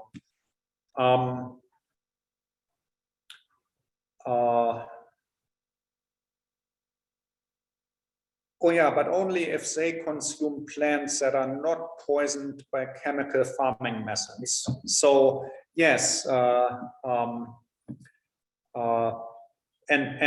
of course the poor areas where redlining has impacted soil quality and living standards the most, there's all kinds of social justice issues tied in with this. So Unfortunately, both on an international level with nation states as the actors, as well as on a regional level with individuals as the actors, it usually turns out that those who are rich cause more of the damage, but are not exposed to the consequences as much. And those who have fewer means available usually are saddled with the problems and don't partake in the benefits that caused those problems in the first place. So I think that summarizes most of what I see in the chat. I'm enjoying this. Any more questions? I don't want to keep you too long, but I have one. yeah. Can you talk a little bit about the risk to the big current, circulating current in the Atlantic caused by climate change right now? Yeah, so so the question is about the Gulf Stream, the Atlantic circulation. So there, most of you may be aware that the oceans are not static masses of water, but there are global circulation patterns in the ocean. One of those streams of circulation is in the northern Atlantic. Water that's getting heated up in the Gulf of Mexico is then carried in this stream across the Atlantic Ocean along the coast of Greenland and to northern Europe, which accounts for northern Europe to be relatively mild compared to its northern latitude. So northern Germany, where I'm from, if you follow that latitude around, you would end up somewhere in Canada, where the winters are much colder than they are in northern Germany because of the relatively warm water that's coming out of the Gulf of Mexico and all the way to off the coast of Europe. What happens then is that as the water gets cooler, it sinks down and closer to the seabed at the bottom of the ocean, moves back and closes that loop. There's also exchange with surrounding with the other bodies of water are connected, of course, but to first order, it's that circulation. So near the surface toward northern Europe, it gets cooled, it sinks down, it flows back toward the US and into the Gulf of Mexico and continues. The way global warming changes that pattern is it relies on the water being able to sink to the bottom in those northern latitudes. As ice is melting in Greenland and large amounts of fresh water are being added to the ocean, the fresh water is less dense than the salt water. That's why if you go swimming in the Dead Sea, which is very salty, you don't need to move at all. You can just kind of lie on the water. Because of the high salt content, it's much more dense. But fresh water, you go into a pool or into a lake nearby, you better start swimming or you will sink. And so mixing that fresh water in makes it harder for that mixture to sink to the bottom, because it's now overall more buoyant with the fresh water added. So that's what's impeding that circulation. And so that circulation breaking down would have drastic consequences for global climate. It of course in itself, it wouldn't heat or cool the planet, right? The overall global average temperature is basically a balance of how much sunlight gets absorbed and how much heat can radiate into space again. And it's that balance we impact with adding greenhouse gases into the atmosphere that are transparent to the short wavelengths sunlight, but that absorbs the reflected heat radiation and scatter some of it back, that act like a blanket. So if it doesn't add or subtract heat globally, then why do we care about this circulation? Of course, it does take surface heat and surface carbon dioxide dissolved into the water and moves it down and mixes it. And as I said, it's really impactful for the climate in Northern Europe. And so that circulation has already become weaker than it used to be. And there are worries that it might, stop. If it really stops, that would have devastating consequences, not just locally, but globally. We all know about El Niño and La Niña, that's in the Pacific, that pattern. And we hear about it in the weather forecast for, Wichita, Kansas, right? So what happens halfway around the globe in the Southern Hemisphere, wherever, it may still impact weather locally where we are or in other parts of the globe. So how likely is that? How worried am I about that one in particular? It's there was one more comment that I just recall. There is an ice shelf about the size of Florida that's basically acting as a plug on one of the ice shelves on the Antarctic continent. That seems to be eroded from underneath by warm ocean water getting underneath there, and there's a real worry that I forget the details now. I think it's estimated that as soon as within the next 3 to 5 years, that iceberg may break off, or what's part of the ice shelf may become an iceberg and float away, and that would then allow the other ice mass to accelerate toward the ocean, and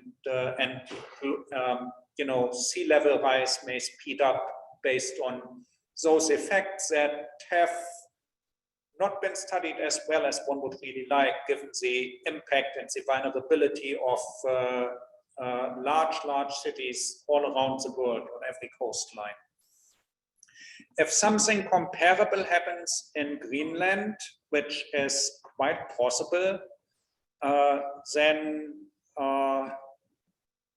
it might have consequences for the North Atlantic circulation. There's on the other hand, the Gulf of Mexico becomes hotter and hotter. That's what's driving the hurricane season in the US, right? Hot air being able to absorb water from the hot Gulf of Mexico, and then heating up the hot water, heating up the air, causing hurricanes. So that, of course, drives that circulation. Some of that hot water is basically coming into the Gulf from further south, closer to the equator, and so some engineers propose projects where you would just block off circulation into the Gulf to, suppress hurricanes. But that would also mess with global circulation patterns. So there, you hear all these grandiose ideas that just have consequences that are not well thought through. With sea level rise, there is also a study what it would take to protect the shorelines of Europe. France, the Netherlands, Germany, Denmark, Sweden, Norway, and so on.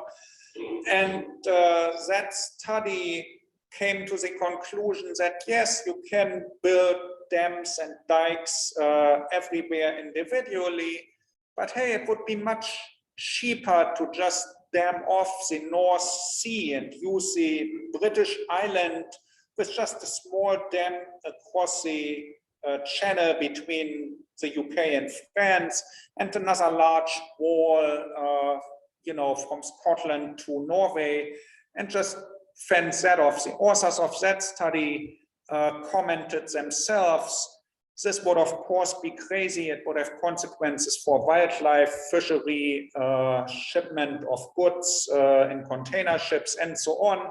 And that this seems to be the least expensive option just tells us how urgent it is to counter sea level rise and global warming in general. So, so there are people who recognize, the expense we are in for in mitigation and the suffering that we are in for due to climate change. There's what was I just going to say?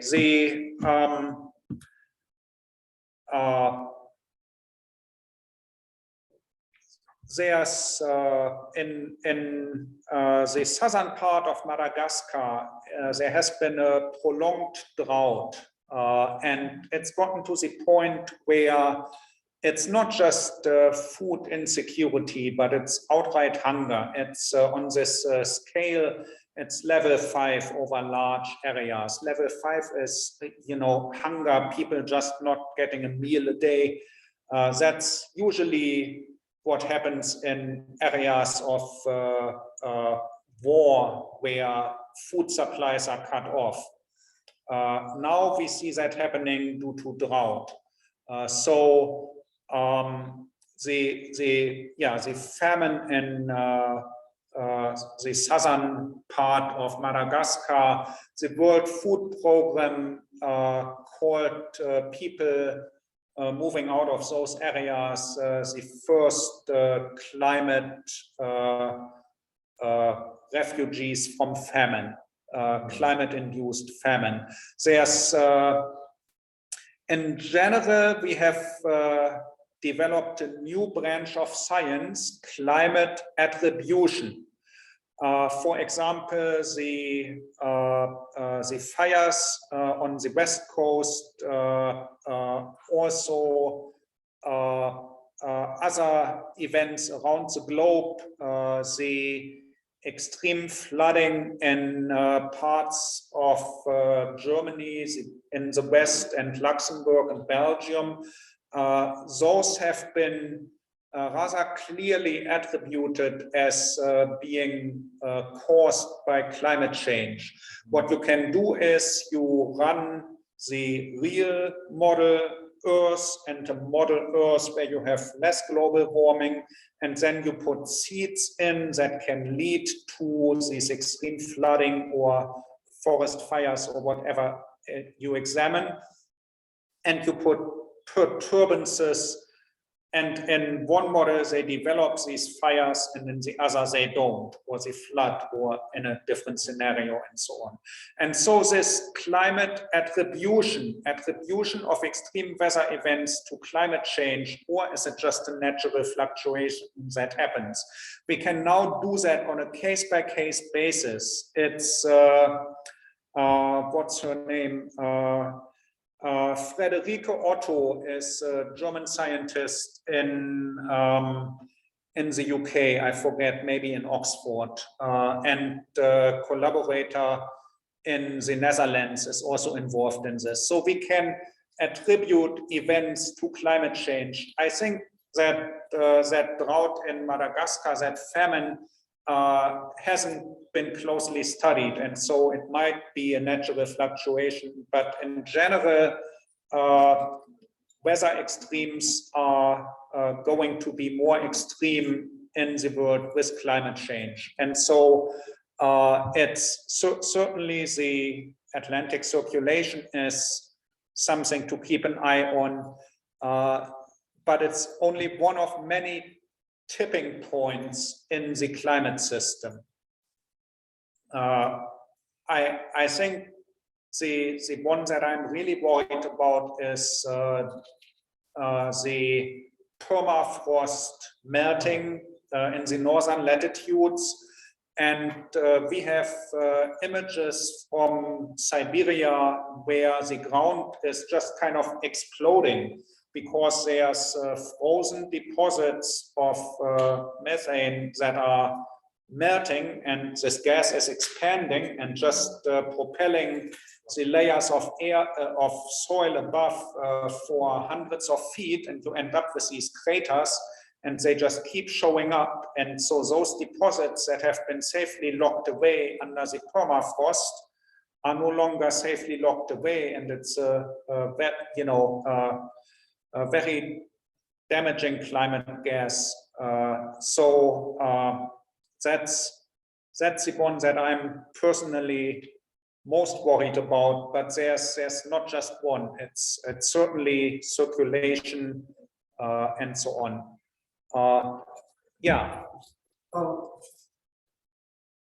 For my talk that I gave a month ago, I came across a video for Iceland, and they are wanting to take the extra carbon dioxide accumulated and then pump it down to their special rocks that they have, igneous rocks, that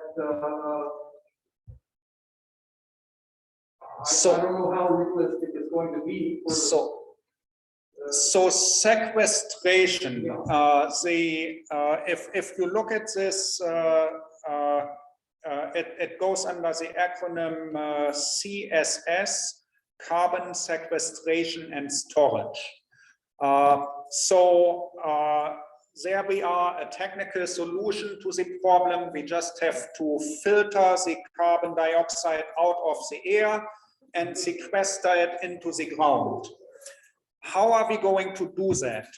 First of all, it's going to take, in all likelihood, more energy than you ever got utility out of burning that fossil fuel in the first place. So I think even in the best case, it is no excuse to keep burning fossil fuel. It may be a part of the solution if we stop emitting and then scrub some of it out of the air. But I really don't believe in it very much. The first talk I heard about carbon sequestration and storage was in around 2000. And the guy who was talking said, well, when we sequester it, when we inject it underground, we always add a certain fraction of different noble gases so that later, when it leaks up to the surface, we can measure how much of the noble gases also come out, and we can prove that it wasn't our sequestered carbon dioxide that came out, but that from the other company. So, you know, the first thing he discussed was how do we make sure that we don't get skewed when the stuff leaks back to the surface. In other words, they are certain it will leak back to the surface, right? So it's just I'm a physicist. I like technological solutions, but for sequestering carbon, I think we really need to go with the prairie grasses and the long roots. we need to go with the tropical rainforest, which is shrinking and shrinking and is dangerously close to another tipping point where it's not self-sustaining, because the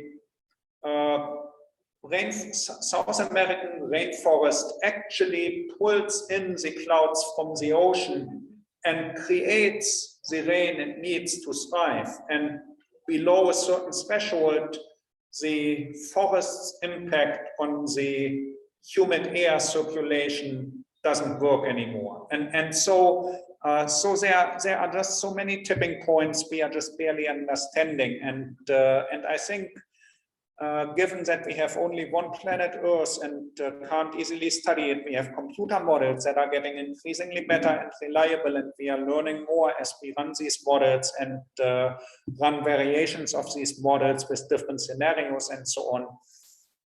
But we are nowhere near at the point where we understand everything well enough to really mess with it. It would be like trying to repair an airplane while you fly it. You just don't want to mess with it while you are on board, and we are going to be on board planet Earth, except for the 2 or 3 billionaires who may fly to Mars. So. Quick comment on, 10 years or so ago, I read that the entirety of the Arctic ocean floor is frozen terpene hydrates, a concentrated form of methane, I believe, and that when the polar ice cap melts, then the seawater will in turn unlock this terpene hydrate storage. I haven't read or heard anything about that since. Have you? Anyone? Not really, but that's still, yeah, that's, I mean, that turbo effect of global warming, similar to the tundras. So yeah, it's yet another tipping point. I think the tundras are the concern right now. Those deposits you mentioned are a little bit deeper, a little bit further north, a little bit better shielded for the moment. But you know, just like the permafrost wasn't that permanent in hindsight, we shouldn't, you know, take anything for granted. So yeah, that is also a worry. Cambridge has a school of thought. It's the Arctic Methane Emergency Group. We best speak about mechanical. The Arctic Ocean is very shallow, about 200 feet deep, but the winds can stir up the saturates and liberate the methane from it. And we're talking about the East Arctic shelf. East Siberian Arctic shelf, which is 4.5 times the size of California. That is undergoing the tundra melt off. I talked about this in the previous presentation. So, yeah, these things are going on. Cambridge is the Arctic news. They've been saying that for years. Cambridge University, or is there a website? There's a website, Cambridge University of Cambridge. They have not deserved. All right.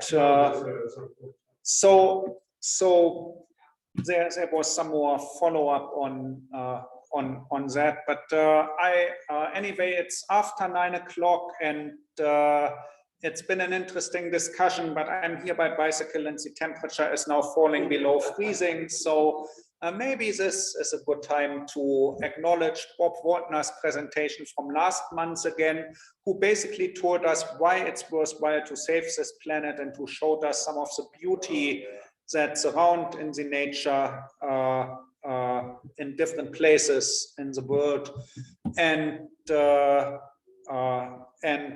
So climate change is threatening biodiversity and is threatening human civilization as we know it. We've seen, you know, Vancouver being cut off from the remainder of Canada unless you drive through the US. You know, by just one weather incident, climate incident, however you want to attribute it, eroding highways and so on. We haven't experienced these things yet enough to really appreciate just how fragile our civilization is, I think. And so, unfortunately, I think we are going to have to learn some of this the hard way. But anyway, again, I appreciate the discussion we had today. Thank you to everybody. Thank you, Kent, for your presentation. And so please join us again in January when our topic will be food. And at that time, we will also have the annual meeting for the Global Learning Center and elect some new members to the board. So thank you again, and have a good rest of 2021. May 2022 bring a lot of good and not too much of Omicron or other variants. Have a good break. See you next year. Thank you guys for your work and presentations.